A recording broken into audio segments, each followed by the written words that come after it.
know it goes without saying, but I'm going to say it anyway, that you and I live in a world today that is far, far different from the one we lived in just a few months ago. It was last March, not last month, but March of 2020, when we went 4, 5, or 6, I can't remember, Sundays without worshiping here. Because we weren't sure what to do with the virus that was beginning to plague our nation as well as the world. Many, many other churches went through those procedures, went through that process, closed their doors, with schools shut down, businesses shut down, you know all those things. It is a far, far different world we are in today. Folks still wear a mask. Can you imagine what would happen if you had gone into your favorite bank a year ago wearing a mask? You would have been invited to spend a couple of nights in the county jail, halfway between Pittsburgh and Siler City. Obviously, these are difficult times, they are unusual times, and in many, many ways they are polarizing times. As Satan and his demons and the forces of evil seek to divide you and me, people we call Americans. They seek to divide us based on what color our skin is, seek to divide us on the basis of our economic status, even on how much education we may or may not have, all kinds of things and issues and whatever that really are not significant. The chief culprit in this, of course, as you know, has been the virus. A strange thing, an unsure thing, a thing that has been deadly, but which in and of itself has a very low death rate percentage-wise, but of course, if you are one of the ones affected, then it is 100% for you. Still in all, we're unsure. And one of the reasons is because there's been so much double-speak by folks we look to for information and trust and help us through this crisis. You can have the same person say two different things just a few days apart. Now think back to some of the things that have gone on in the last months. We were advised early on to wear masks. And then it was not too long after that they said, well, masks really don't make that much difference. Well, yes, they do. We should wear them. Well, we're not sure. Well, wear them, and then, no, you don't need them. And finally, we've been told in the last couple of months, you probably would wear 2 or 3. Which is it? We were told early on, don't get out of your house. Stay home. Eat beanie weenies. Don't go to the store. Don't do anything. Stay at home. Stay sheltered. Stay safe in place. And then we had government leaders, I think of San Francisco, who said, get out and enjoy the town and all the things. The health director of the city of New York said, no, it's fine. Get out. Go to Chinatown. You ever been to Chinatown in New York? I have. There's a lot of people there. And it's kind of like the Midway to State Fair. You walk like this as you try to move along. So we're told to stay at home, but yet someone who's supposed to be in the know on health says, no, it's fine. We're told early on to avoid our family. Well, at least those who are under the same roof as you and me. Stay away from everyone else. Wave through the window. Send text, send Twitter, and FaceTime, or whatever you do. But then someone from the Center for Disease Control said, well, if you're texting or talking to folks online and you meet a stranger online and you want to develop some intimacy with them, that's okay as long as you wear a mask. You see the point? We're told now to have injections, whether it's the Johnson & Johnson 1 or the 2 from Moderna, and I cannot remember the other. Pfizer, thanks. This will keep you safe, and it will keep folks around you safe. Well, if we're taking injections, why do we still have to wear a mask and stay 6 feet apart? Things do not seem consistent. We don't know who to believe or what to believe, and not knowing who to believe or what to believe can lead us where, friends? It can lead us to fear. The uncertainty of the times, the uncertainty of the information, the misinformation, or the lack of information, or whatever you want to call it, will lead us to fear. The status of our country and our nation today, when you see fires burning behind a newspaper, a television reporter, and folks screaming and hollering and trading shots and throwing fists, and you're told it's a peaceful protest. It makes me wonder, what planet are you from? The status of our world and all that's going on in it, not only the status of our country, can lead us to fear. And in certain places, among certain people, if you even ask a question like that, you are labeled a nut, or a conspiracy theorist, or a moron, or a Neanderthal man. And frankly, I don't think I'm any of those things. And I doubt seriously you are, if you ask questions just seeking information. It was Thomas Jefferson who years ago told the world, or told our country, or said, tell the truth and then trust the people. In 1933, when Franklin D. Roosevelt was inaugurated president for the first of his 4 terms, when he spoke in his inaugural address as the country was in the middle of the Great Depression and folks were losing everything, he said, my fellow Americans, the only thing we really have to fear is fear itself. I mentioned in the post that goes on our Facebook that we are afraid of so much. We're afraid of what's happening. We're afraid of what has happened. We're afraid of what could happen. We're afraid of what might happen. Is that true? Is the only thing we have to fear itself? There is that virus, and so many things are unclear on. There is some news in the last several weeks about a desire on the part of many folks in Congress to have someone other than our president have the nuclear code. The football, it's called. That's become political. Is that a good idea or not? You see, there's so much different information, and it leads us to fear. The logic, they say, is that only one person, there shall be only one person that has a code to that. While all that's going on, our country and Russia are at odds with each other. Russia's military presence on this western border to Ukraine. Our president has called the Russian leader a killer. The rhetoric and the conversation goes back and forth. It heats up. There are these riots in the street. There's what's going on in Congress. The virus deaths up to now, and let us be honest. Yes, it's a small percentage, but as I said a while ago, if you're part of it, it is 100%. Are all the deaths that we've seen COVID-related or caused by COVID? Will we ever know?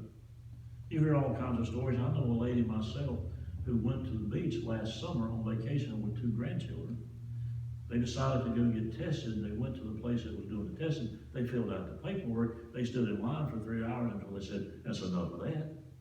But they had already turned in their paperwork. They went home the next week. They got letters that said, all y'all are positive. Never tested. Do you see what I'm driving at? That it's the not knowing, or it's the hearing and knowing things that are inconsistent that can lead us to fear. And for folks who claim to be Christian, who believe in God, sometimes that can lead us to a place of guilt, and that is a hard, hard place to live. The Bible tells us that our faith has no value unless we use it. That our faith is just a story unless we learn from it. That our faith is nothing but a fairy tale if we do not apply it. Now, we may know how to walk the walk, and we can talk the talk. And church life and Christianity is full of words that we like to throw around sometimes, but do we know what they mean?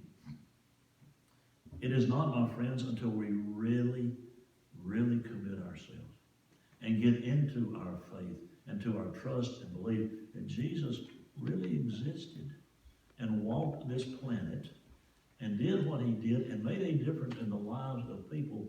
And it's not until we get into that and know that it is for real. I think about that a lot lately as I get older and conduct funeral services. I think, that's for real. And one day it will be me they leave there beneath those flowers. It is for real. Our faith is for real, and it is to be for real, and it's not just good vibes and good behavior and dotting the I's and crossing the T's. Fear is a part of our lives. There are things I'm afraid of. I'm sure there are things you're afraid of. I have some fears. Right now, one of them is my left shoulder. I'm an orthopedic disaster. 2 hip replacements, a knee replacement, back surgery, shoulder replacement, all kinds of rotator cuffs, and now this one's given out. Francis and I had a conversation this morning. Do we or don't we? Those are not easy questions. I'm a little bit afraid of that. I'm a little bit afraid of the future of our country.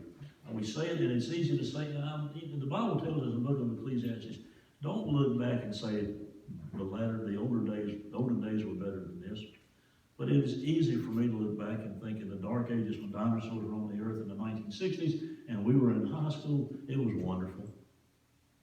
I look at the lives of my children and your children who are the ages of my children, and I think, what a great life they had.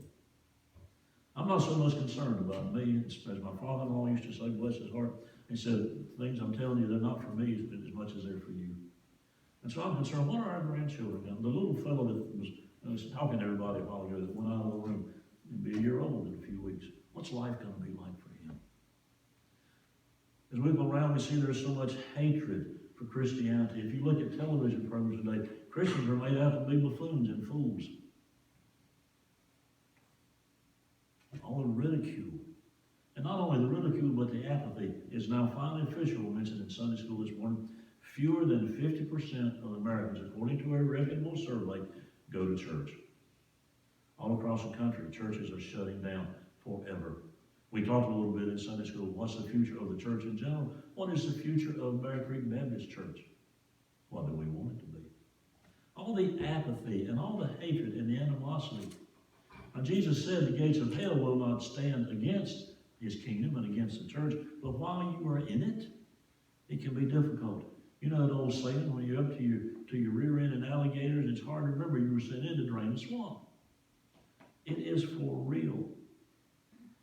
And I wonder sometimes, a little bit afraid, what does that mean for me personally?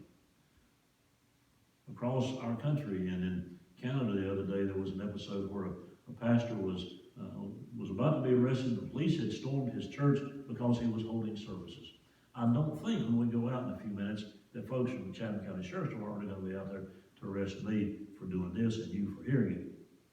But I wonder, could that happen? It happened in other countries in the world through the years. In Nazi Germany, the church was so ineffective that it basically ceased to exist for a while.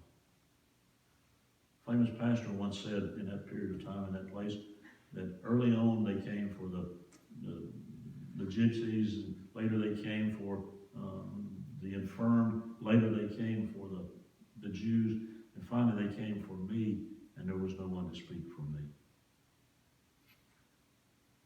I don't want that to happen to me. I don't think I would do well in jail. I just don't. I've gotten used to my mattress and a jar of honey roasted peanuts, and I don't think they've got either one of those in jail. The scriptures speak to us about fear, my friends. 2 Timothy chapter 1, Paul is writing to his friend. He says in verse 7, God has not given us a spirit of fear, but a spirit of power and of love and of self-discipline. Long ago and far away, it was easy for me to be disciplined, not that I ever needed, of course. But my parents applied it externally. There's a big difference between external discipline and what we develop and have shown to us and grow into internally our self-discipline. One of the most famous passages of Scripture, the 23rd Psalm, even though I walk through the valley of the shadow of death, I will fear no evil. And so bottom line, my friends, is we have a choice. God didn't make any puppets. God is not up there like some of you are old enough to remember Howdy Doody, the little marionette had strings and God behind was, or a lady was manipulating him, and all those other characters. There was Howdy Doody, and there was Phineas T. Bluster, and there was the pretty little Indian princess, Princess Summer, Fall, Winter, Spring, but they were all marionettes. And people were manipulated and raising their arms and opening their mouths and speaking for them. God has not done that to you and me. He has given us free will and a free choice. So what's our choice going to be? Is it going to be fear or is it going to be faith? This is, my friends, an age-old condition of the human race. Look at the book of Numbers, chapter 14. Prior to this, we read where Moses has sent Caleb and Joshua and 10 other fellows who aren't even named because they weren't on the right side, the right team. They've gone in to scout out the promised land. And they come back to the whole assembly. Now you got to remember, these folks have been wandering around for years. They've been eating manna and they've been carrying all the mess with them. How would you like to have to haul everything you got around every day? Well, that's what they've been doing. And here they are, they're about to enter the promised land, and these 12 spies come back and they say, well, let's tell you how it is. It's a great place. There's trees, and there's bushes, and there's vineyards, and all the stuff that's already been planted, and the harvest is ripe, and the land is flowing with milk and honey. Not literally, but it's a good place. Let's go. God's ready to give it to us. The other 10 fellows say, oh, time out. Hold on just a minute. Yeah, that's true. But the folks who live there, man, they're big. They make Shaquille O'Neal look like an ant. They are big. They're so big that they look to us, or they look at us like we are grasshoppers. Maybe we ought not go. And so a great division, have you heard that word before? A great division arises in the camp. And there are folks who say, yeah, maybe that's true.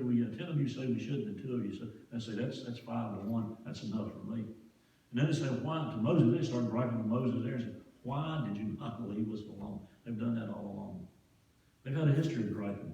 Sometimes I think I do, and sometimes I think our country does. We're so busy fussing about what could be or what was or whatever that we don't look at the moment and trust God. And they say, why did you bring us out here? We could have at least died in Egypt and had a grave.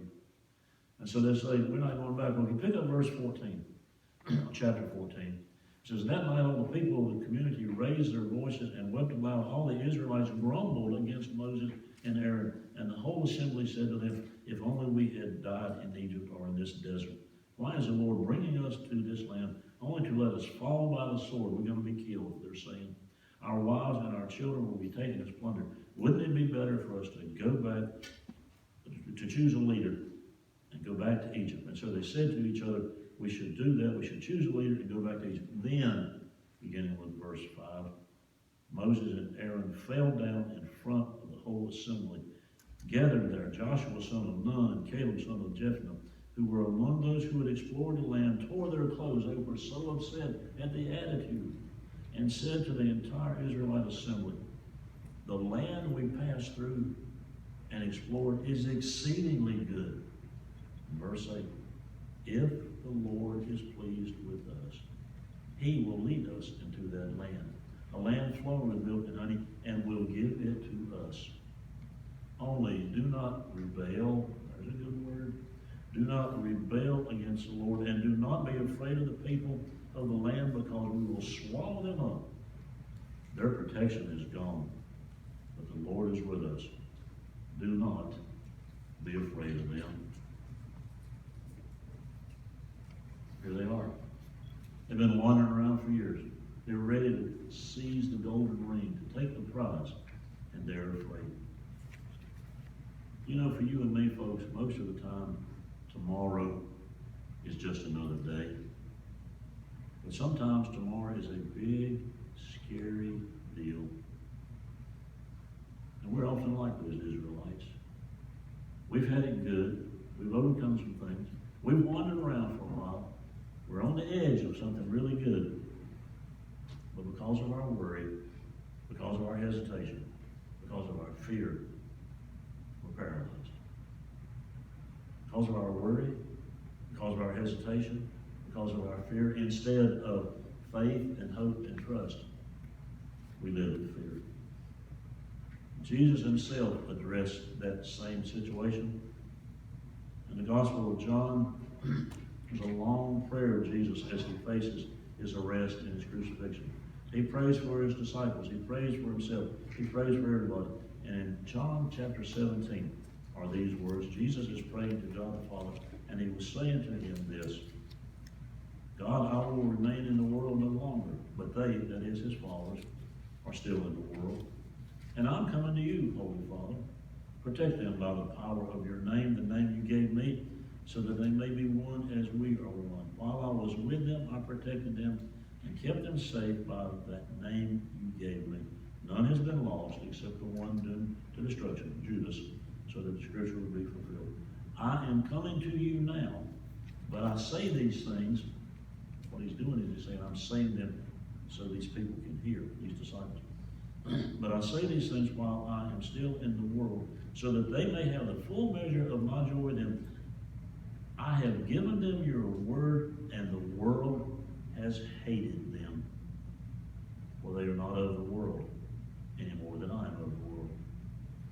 My prayer is not that you take them out of the world, which we ask many times, but that you protect them from the evil one. They are not of the world, even as I am not of it. Sanctify them, give them strength. Sanctify them by the truth. Your word is truth. Your word is truth. As you sent me into the world, I have sent them into the world. Jesus is saying very clearly that the world hates him. And the world outside the faith, that's what we mean when we say the world. We don't mean that ball soaring through space. We don't mean that globe we live on. We don't mean this planet named Earth.